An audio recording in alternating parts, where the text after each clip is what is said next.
Welcome to At the Iowa Farm Table, a production by the Iowa Food System Coalition.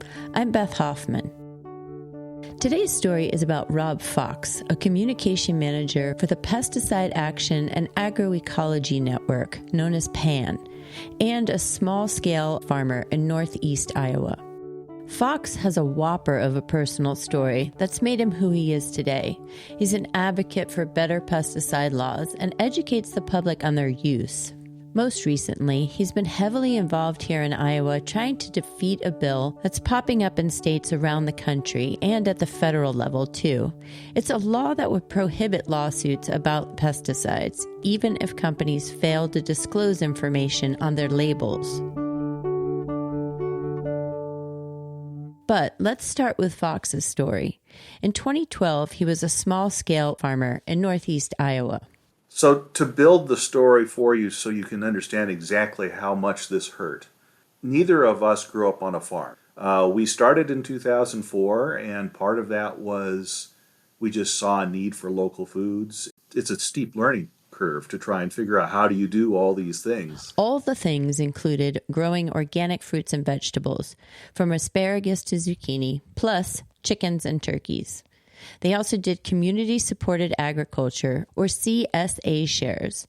120 CSA members had already signed up and prepaid to receive produce throughout the season. I actually walked around the farm the Thursday that this event happened, in the evening as the sun's starting to go down.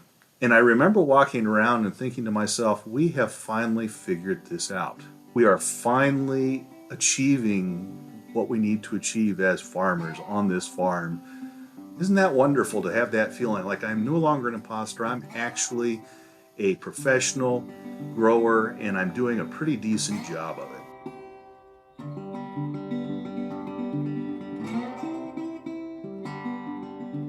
The next day, we did our normal day of work. I believe it was 5:57 p.m. Imagine that. I know that time. It was 5:57 p.m. and I was out by where we had the pasture for the laying hens. The turkeys were a little bit beyond there. And I was taking water out to them. So I'm out in the hen pasture. And we had gotten to the point where we knew spray season was upon us. We were seeing lots of planes. And I typically brought a camera around with me in case anybody came close so we could document problems if there were any problems. Well, this one was a little bit more than somebody on the edge of the field with something maybe drifting our way. There was a roar, and the chickens started running everywhere, the turkeys started running anywhere, and as the roar went over my head, I felt droplets all over my body. And there were no clouds in the sky, there was just a plane that roared over. And that plane proceeded to drop this over my head, on the chickens, on the turkeys. It went down the field, and then it came back and lifted up and left the sprayer nozzle on again as it did the next pass. And it proceeded to do this for somewhere around the neighborhood of 12 passes, including the end cap run, which is when they come back around and get the other edge of the field. I was in disbelief. I mean, you would think maybe they would hit you by accident once, but it stayed on every single pass all the way through our farm.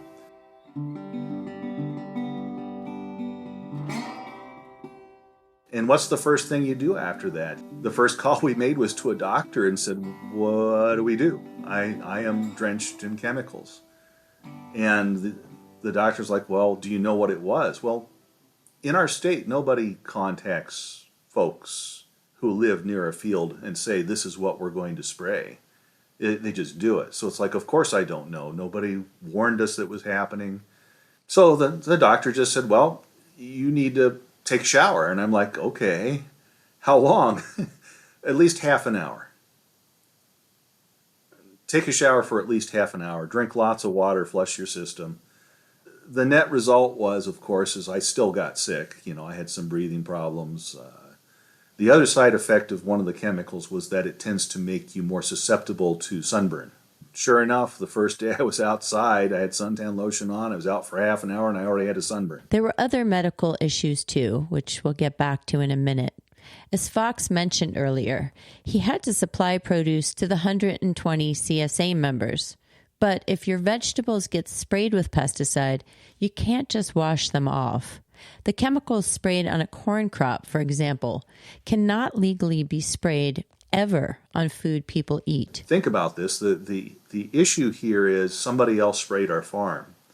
But if somebody got sick, if there was a food safety issue because we provided a product that had some sort of a chemical in it that wasn't rated for human consumption, we would be on the hook. All of our crops that were in the spray zone had to be destroyed, and then we also had to determine, well, how far does it reach on our farm? So we had to pay for sampling. You can have the Pesticide Bureau come out and do their sampling for the interest of enforcement of the rules. But if you want to find out faster what is covered with pesticides and what is not, you have to pay for your own samples. So we collected samples and then had to pay about $1,000 for each sample we had processed. It turned out basically the western half of our farm was now a no-go zone as far as our product was concerned. So that basically meant that whatever we have chemicals on our crops, whatever gets sprayed, pretty much you have to destroy. There's no way you can safely give it to people. But if we wanted to get any compensation, we actually had to harvest and weigh or count our crops. We actually set a record that year for our best bell pepper production. The sad thing is we weren't able to sell any of them. Fox had to fulfill the CSA orders with donations from nearby farms or by buying the produce to fill the boxes. As you might imagine, it was devastating to experience such a loss. What happened in our case is that nobody wanted to talk to us. We initially tried to contact people and say, hey, we are hurting, we need help. You're our neighbors. But our neighbors in this case ignored us. So he tried to contact the co-op who supplied the spray. The co-op didn't want to talk to us. The spraying company, the flying company didn't want to talk to us. All the folks that had some responsibility for the spray event pretty much shut us out. Instead, he and Tammy had to file a lawsuit and go through the litigation process. Litigation, by the way, for those of you who have not been through it, is awful. For folks who feel like there are lots of frivolous lawsuits out there, there may be some, but for the most part, the process of going through litigation is hard. We wanted to quit more than once, but thankfully our lawyer, who was a very kind person and worked with us very well, he encouraged us to stay with it and said, you have been hurt and you should be getting some compensation. Our lawyer advised us we should take this one to a jury trial because he felt we had an opportunity to show negligence, which would have raised the compensation level, but it was 2.5 years later that we did come to a settlement. When we were offered the amount that we felt we had lost, we were so tired of the process and it was wearing on us so much, we accepted that. But it's not just trauma and litigation Fox had to deal with. He ended up with cancer. I am a cancer survivor myself. And so you look at my history and say, well, as a small-scale farmer surrounded by row crops, and that means I probably have had in my life more exposure to these chemicals than many people, including some of the farmers who do apply the chemicals. So now you have to ask the question, is the fact that I have one fewer kidneys now because of my exposure to those chemicals? Possibly. But that's the hard thing about each of us, is it's really, really hard to prove Rob Faux got kidney cancer because he was outside in the chemicals. That's extremely hard to prove. The problem is that it's hard to trace cancer back to a single incident or a single pesticide, especially when you don't know what's been sprayed. But in the past decade or so, there have been many successful lawsuits filed against pesticide companies, which is why Fox has been steadfast in his opposition to the latest round of what people call the cancer gag, or pesticide immunity laws, which are now showing up in Iowa, Idaho, Missouri, Mississippi, Georgia, North Dakota, and Tennessee. It's also being discussed at a national level, too, and could show up in the next farm bill. The bill that was proposed, what it essentially does is it says that the use label that you see on any pesticide product you use will serve sufficiently as a warning for possible harm to you. What that means in this case is that even if that label is old, if that label is not correct, it's still sufficient warning to you that you, quote unquote, could be harmed. Currently, companies are required to conduct research and post accurate use labels, warning people of the dangers of using a product. This law would change that and make companies immune to suits even if they knowingly withheld information. Specifically, the law is spearheaded by the German company Bayer, who now owns Monsanto. They make the pesticide Roundup, which is made with a chemical called glyphosate. In 2024, Bayer's sales totaled more than $53 billion. But the lawsuits allege that Monsanto and Bayer knew Roundup was harmful and did not label their product as such. Nearly 100,000 lawsuits have been settled, with an estimated 67,000 cases still pending.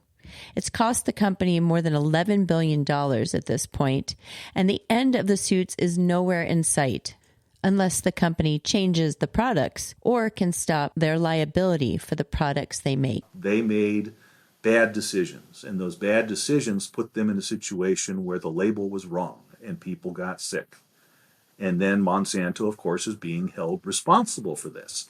And that's, in Iowa, if you wrong somebody, you should stand up and you should be accountable. The pesticide immunity bill passed through the Iowa Senate in 2025, but so far it's not gotten on the floor of the House yet. Bayer and the Modern Ag Alliance, a group of mostly big companies and trade associations, have been pouring money into an ad campaign to convince farmers and the public that farmers need this protection in order to do their jobs and keep food prices low. This is an ad from the group's Facebook page. Affordable, effective options are very critical. Crop protection tools like glyphosate are critical to the success that we have in our operation. Farmers need more tools in the toolbox, not less. But Fox reminded me, Roundup is also now becoming much less effective. Weeds have grown resistant to it, and the product will likely be phased out over time. Then, Fox says, the real issue is that we'll be stuck with a law impacting all future labels. If this passes, and if we get it through, say, at the national level to boot, then essentially what we've done is we've said, okay, pesticide companies, you can develop new products. You can pick and choose what you tell the EPA regarding its safety, and they'll put a label on it, and essentially we'll just pretend that everybody's been warned. That's it. Nobody can hold them accountable when we discover later on that pesticide company knew this product would cause very definite problems.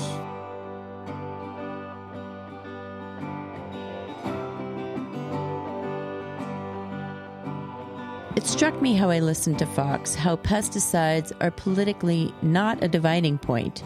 Most of us now question the health of the land and our bodies when chemicals are sprayed. Holding companies accountable for their actions seems like something we can all agree on. If anything, laws should be made more strict, not less.